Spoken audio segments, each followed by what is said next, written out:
Let's talk about spark plugs for a minute. A little bit of spark plugology. Now I'm going to give you my basic rundown of what it means for a spark plug to work and to make one work a little better, but that's about as much as I know, and half this stuff may be wrong because electronics are my weak point. Anyway, we have a new plug right here.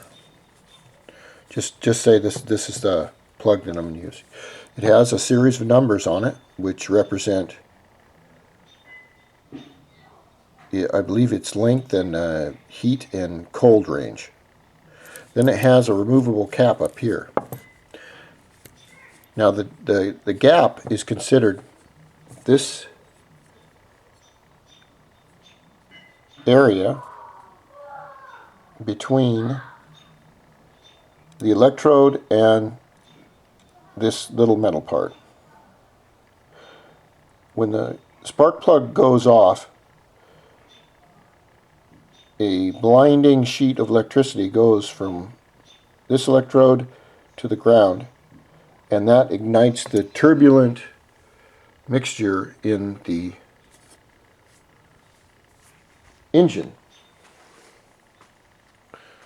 So you think, well, that's pretty simple.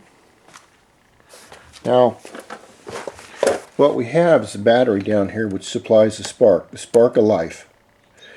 The alternator or flywheel that spins around the stator. The stator is all those red coils and windings. This cannot produce spark by itself. But I believe, and this is where I'm kind of getting off on the wrong deal, is the spark goes to the stator, and the stator shoots the spark up into the coil, and the coil takes a little spark and makes it a big spark, and then this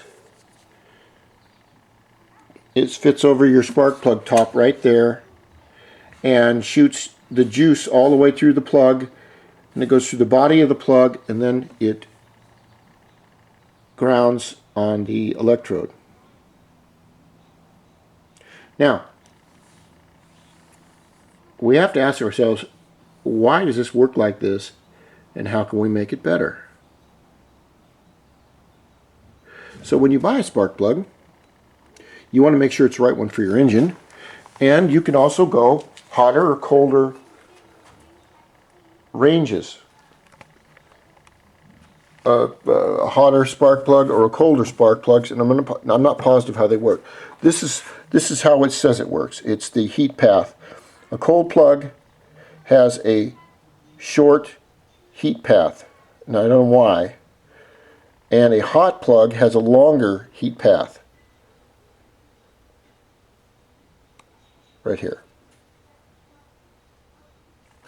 Now, what I usually do when I get my spark plugs is I get a little gauge here, and it's in this one is in hundredths, and you can see on the edge right there. Okay, it's a sliding graduated kind of a ramp this way. On the other side we have millimeters, which we don't usually use that in our deal. What I do is I will take the little gauge here. Suppose I want 30 millimeters, point 30 millimeters. Well, I start at that's the thick end right there. I'll start at the thin end right there, and I put it on. I put the plug electrode right there on this gauge, and I keep sliding it farther and farther and farther until it widens the electrode. I think it's electrode. See, I'm getting screwed up here. Then I come back and I recheck it, and I see if I have the electrode size that I need.